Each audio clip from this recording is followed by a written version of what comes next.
The earth had long forgotten the feel of rain. 100 days beneath a pitiless sky had turned the land to bone, cracked, white, and lifeless. Abel Harkin stood beside his empty barrel, staring at the rusted bottom where only dust and memory clung to the wood. He had 2 canteens left, 3 days of life, maybe less if the sun stayed cruel. Out here, the desert didn't deal in mercy. A man either had water or a grave. The morning sun climbed over the ridge like fire spilling across stone.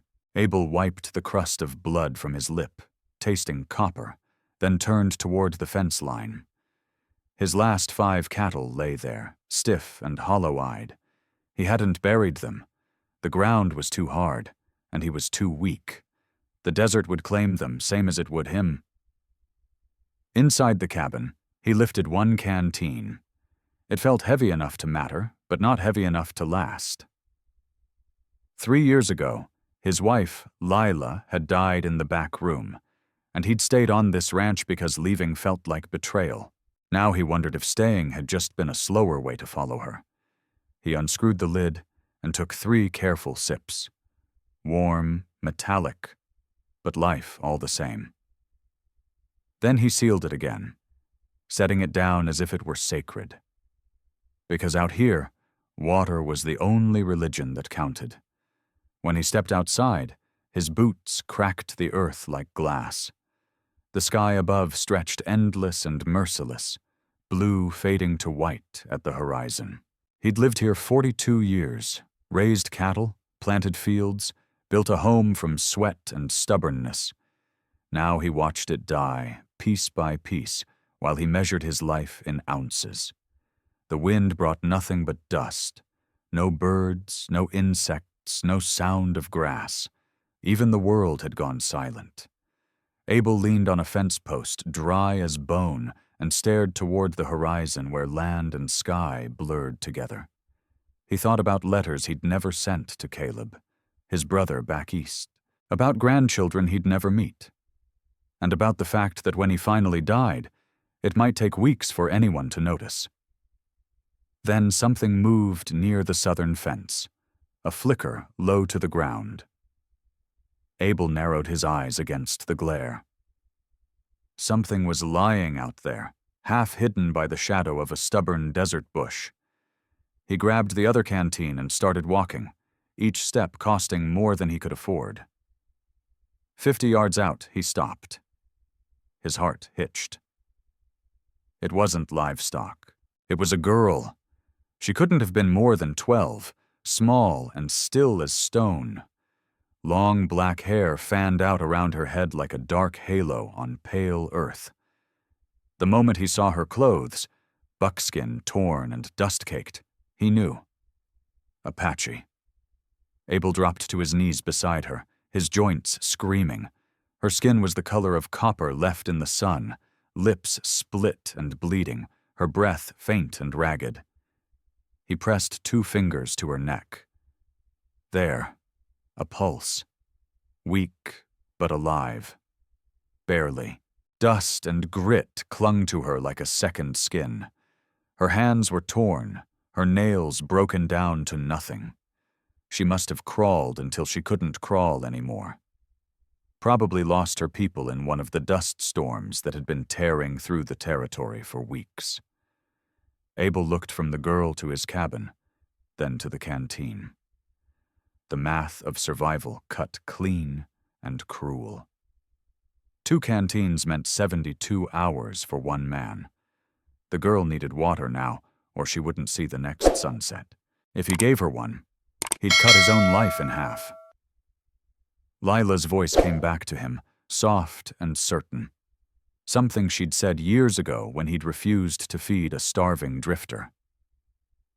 The measure of a man isn't what he does when it costs him nothing, Abel.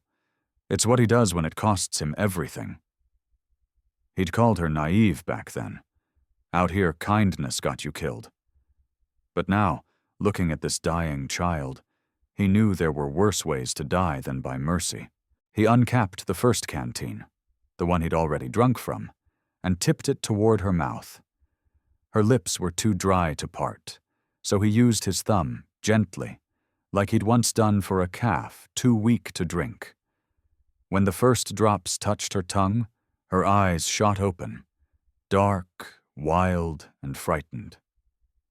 She choked, tried to turn away, but Abel steadied the canteen. "Easy," he murmured. "You need this." She couldn't understand his words, but something in his tone reached her.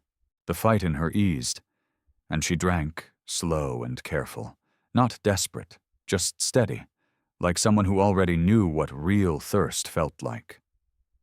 "Easy," Abel said quietly, his voice dry as the land around them. "You need this." She couldn't understand his words, but something in the way he spoke made her stop resisting. She drank. Not in a frenzy, not in desperation, just slow, measured sips like someone who'd known thirst as an old enemy. When the canteen was halfway empty, Abel pulled it back. Her fingers reached out, grasping at air, her need written across her face. He shook his head. "That's enough for now," he muttered. "Too much'll make you sick." He helped her sit upright. She teetered, unsteady as a sapling in wind, and would have dropped if he hadn't steadied her shoulder.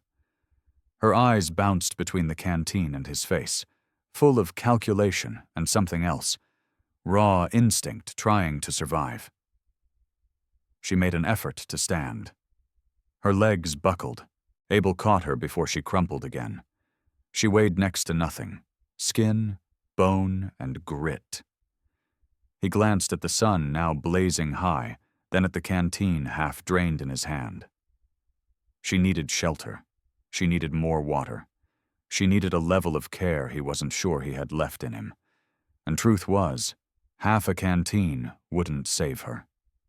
She was already too far gone. If he gave her more, maybe all of it, there'd only be one left. One metal container between a man and the desert's verdict.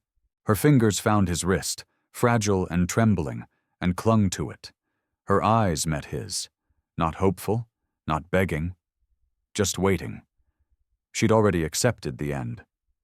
Abel stood, lifting her with him.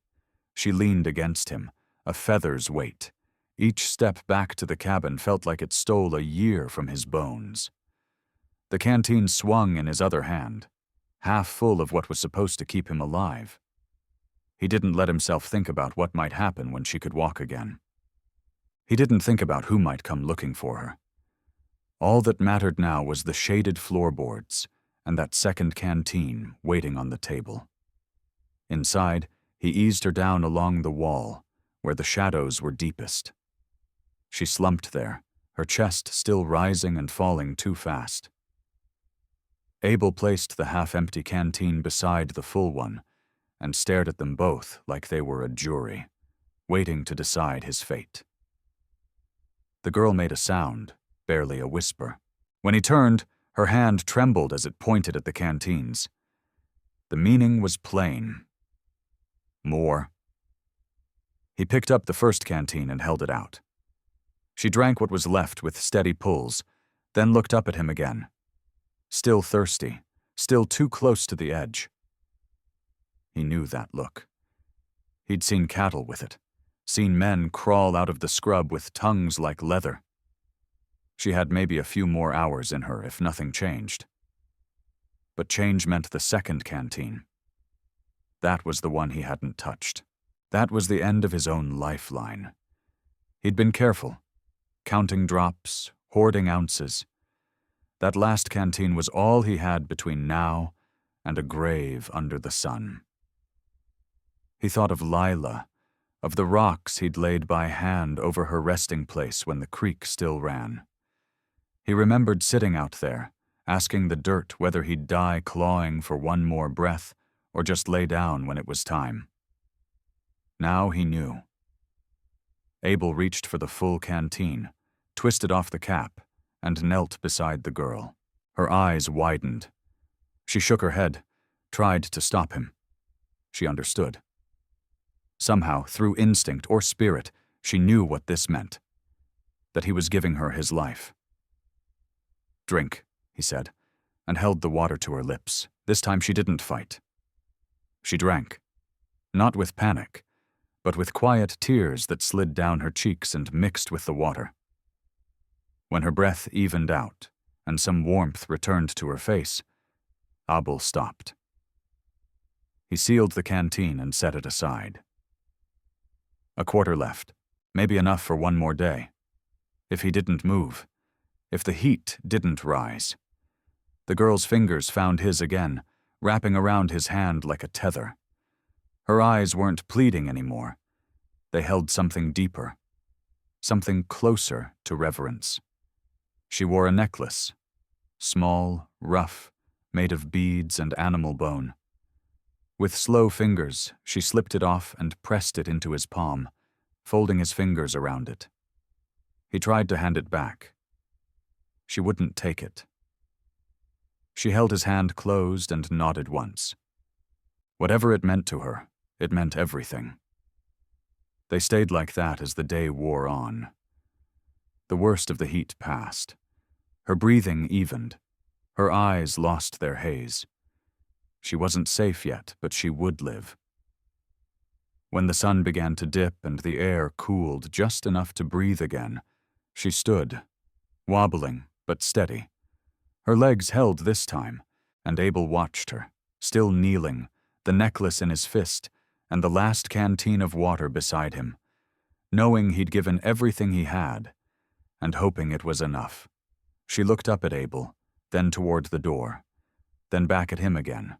Slowly she raised a trembling hand and pointed toward the horizon, the south, where the Badlands stretched wide and empty.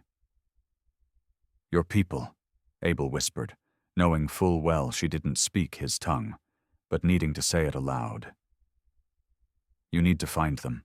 She nodded. She understood that much.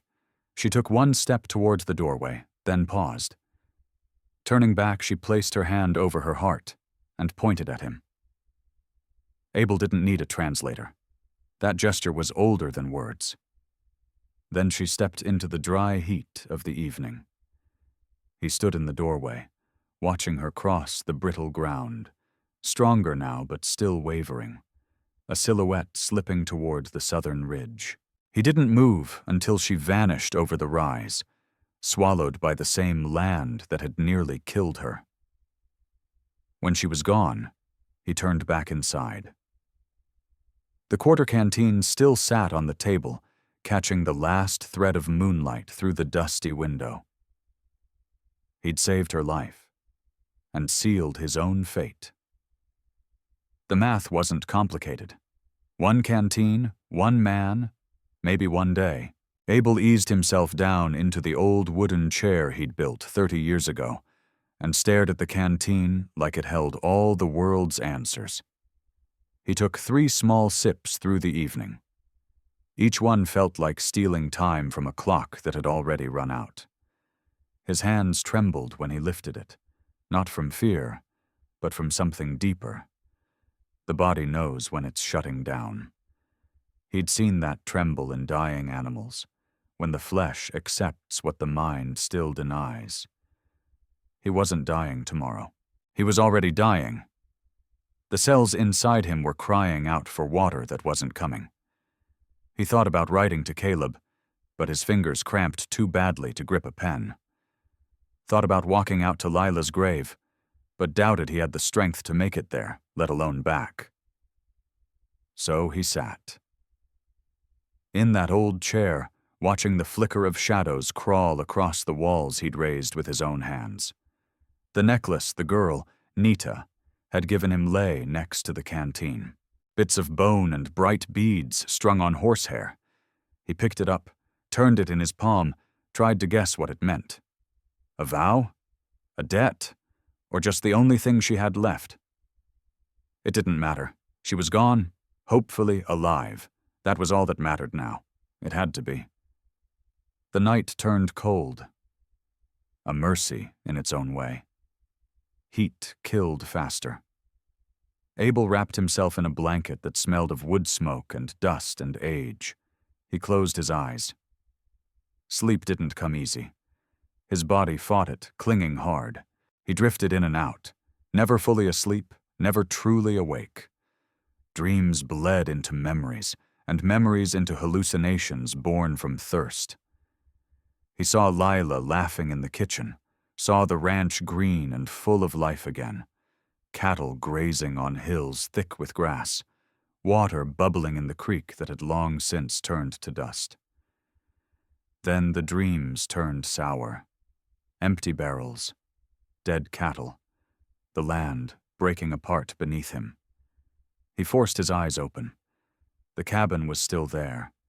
His prison. His tomb. The quarter canteen felt lighter now. He picked it up, shook it, heard the last bit slosh inside. Maybe a few hours of water left. Maybe enough to see one more sunrise. That felt important, for some reason he couldn't explain. To see the sun rise over this land one final time. He uncapped the canteen and took another sip. It barely touched his throat. His lips cracked as he swallowed. Blood welled in the corners of his mouth. He sealed the canteen and placed it back down like it was something holy. Then he leaned back and waited. Waited for morning, or whatever came after morning if morning never came. The hours dragged past like stones sinking through mud. Heavy, slow, final. He jolted awake now and then to sounds that didn't exist. Sometimes he felt Lila's hand on his shoulder. Turned to look. No one there. The body lied when it was dying. The mind gave comfort that wasn't real. But then, just before dawn, something pierced the fog. A sound. Real, impossible, terrifying. Horses, dozens, maybe more. Hooves striking hard-pan earth, fast, steady, coming from the south, from the direction Nita had gone. Abel's heart jumped, struggled, then beat harder. He tried to stand, but his legs wouldn't work. He grabbed the edge of the table, pulled himself up, stumbled toward the window. And what he saw in the pale light of pre-dawn nearly took the breath from his chest. They were everywhere. Riders lined the southern hills, silhouettes etched against the sky. Not a dozen, not even 100. Hundreds. They filled the valley, lined the ridges east and west, sitting silent in the misty gray like shadows carved from stone. Motionless. Watching. Waiting. Apache warriors, every last one of them, sat still as stone, as if carved from the very earth that birthed them. Abel Harkin gripped the edge of the window just to keep himself upright. His mind couldn't catch up with what his eyes were seeing. There had to be 300 of them, maybe more, arranged in a wide circle with his cabin at the center. No movement, no sound, just stillness, ancient and unmoving, like time itself had halted to bear witness. And then came the cold truth. Terror, sharp as ice in his chest. He'd grown up on stories, campfire whispers of settlers slaughtered, ranches torched, whole families lost overnight. The Apache, they said, were protectors of their land, fierce, unrelenting, and they remembered everything. And Abel, he had taken in one of their children, given her water, sent her back alive. But what if that wasn't enough? What if they hadn't come for thanks, but for payment? His gaze flicked to the quarter canteen on the table, then to the necklace Nita had left behind. His rifle leaned against the wall. Old, heavy, useless.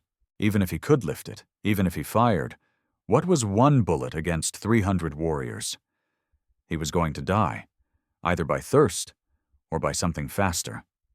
Sunlight broke over the eastern ridge, warm copper spilling across the riders.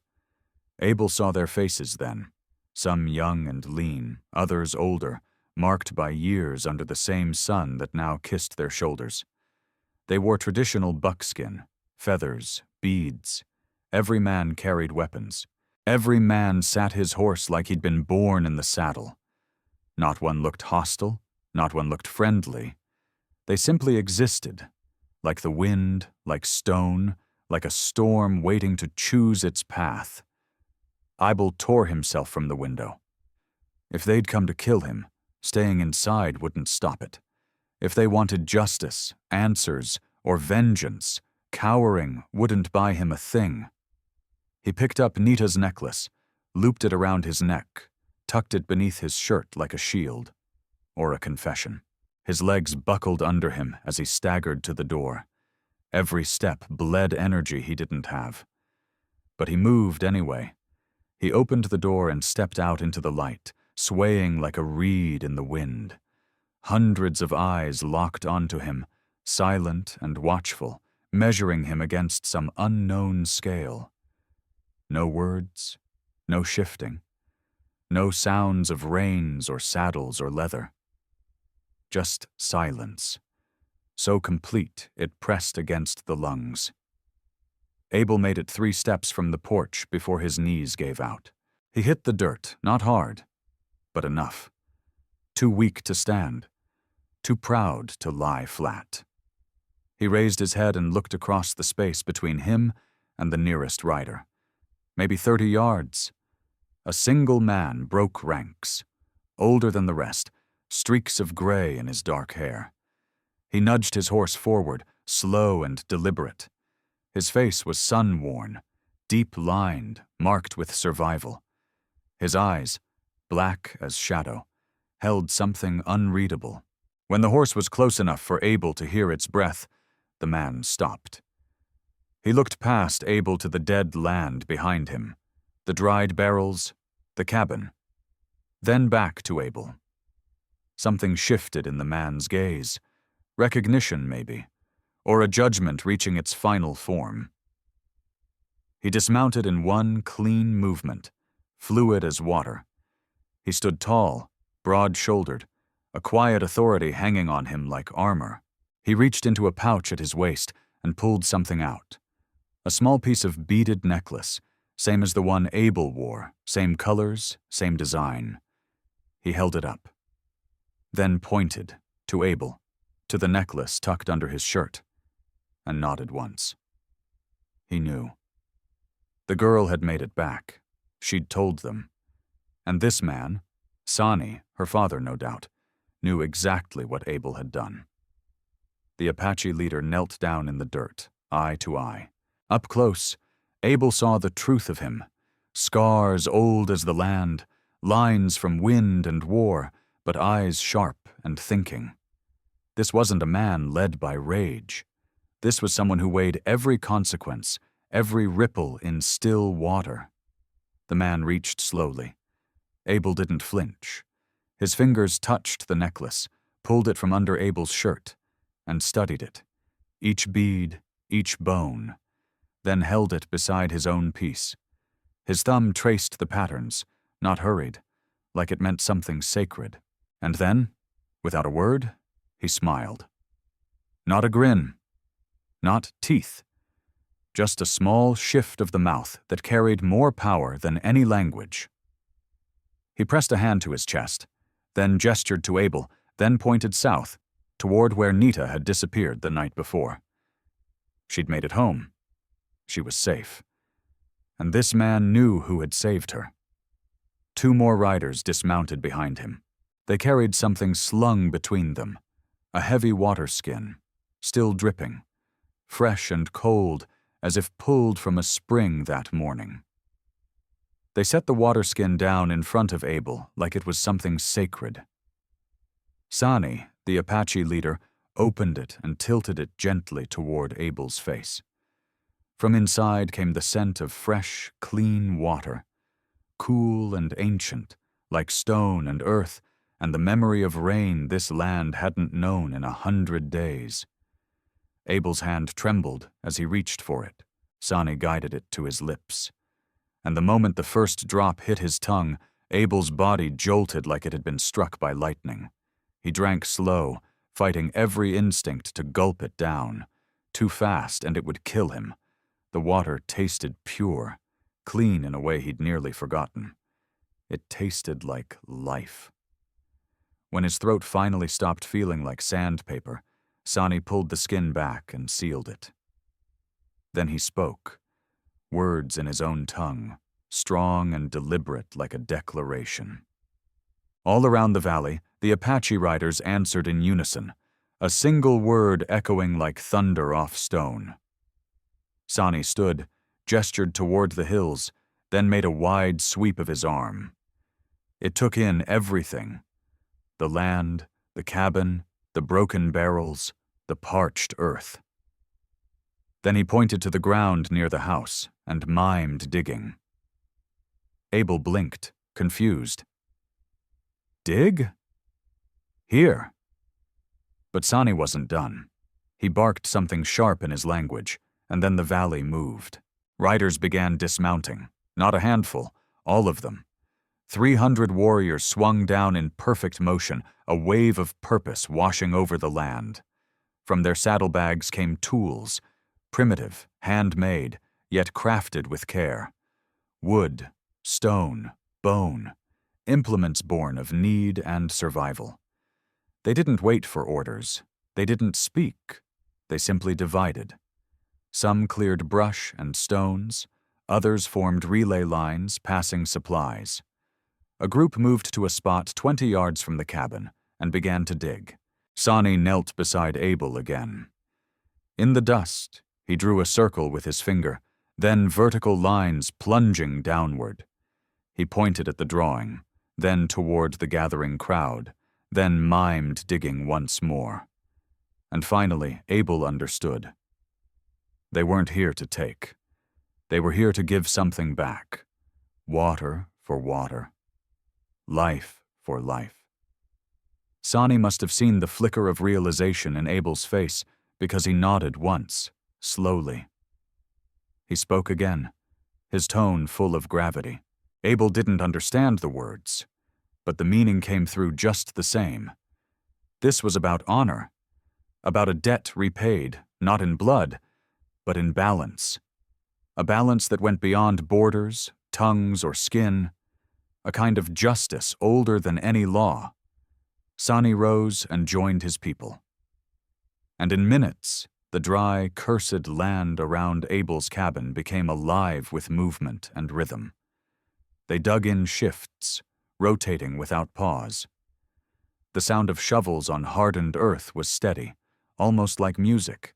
Abel tried to stand, to help, but Sani gently pressed the water skin into his hands.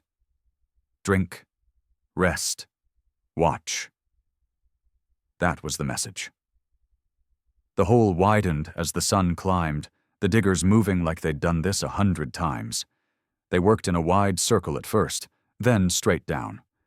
Not chaotic, methodical. The dirt was sorted into piles, lighter sand, heavier clay, soil that held secrets. Abel didn't understand it, but it was clear they did. Every hour, a man was lowered into the shaft on a rope to dig deeper, while others hauled up baskets of soil. Not one movement wasted. Not one idle hand. Even the children helped, hauling water, tending the horses, keeping tools in place. By mid-morning, the dirt started changing color. Darker.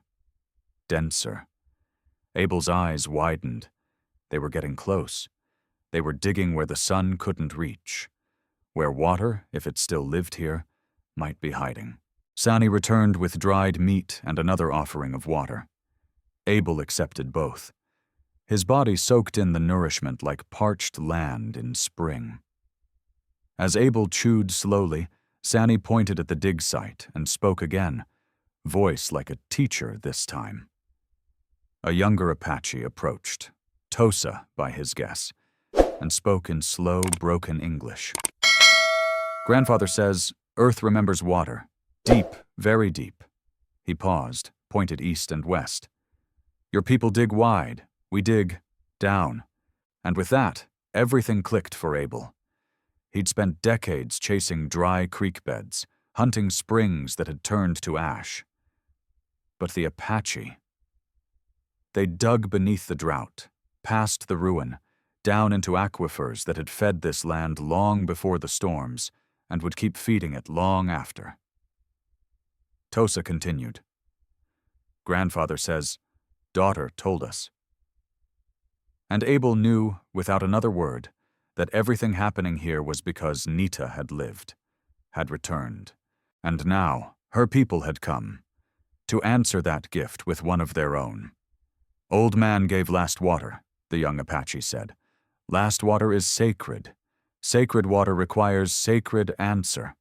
Sani laid a firm hand on Abel Harkin's shoulder, steady, wordless, full of meaning, then turned back to oversee the work. And the digging never stopped. 12 feet, 15, 20. By the time they reached 25 feet, the pit had grown too deep for safety. So they built a frame from dead wood, logs dragged in from the sparse edge of the land, and lined the walls to keep the earth from collapsing inward. Then, just after noon, a shout tore up from the bottom of the pit. The cry echoed off stone and wind, picked up by others until it rolled through the valley like thunder. One word. Mud. Wet mud. The workers surged forward to the edge of the well. The man inside called out again, his voice ringing with something close to joy. And then came the baskets. Heavier now, damp at first, then soggy, thick with moisture. Abel pushed himself to his feet, legs unsteady, body still starved but driven by something more powerful. He staggered to the rim of the pit and stared down. There, at the bottom, past layers of dust and dead hope. Water. Just a shimmer. A glisten at first. But real and growing. A dark pool forming in the hard-won earth. Life rising. The digging didn't stop. They began setting stones along the walls with the patience of men who built for the next 100 years. The top of the shaft was framed in thick timber, shaped to hold a pulley and rope. Simple, but solid.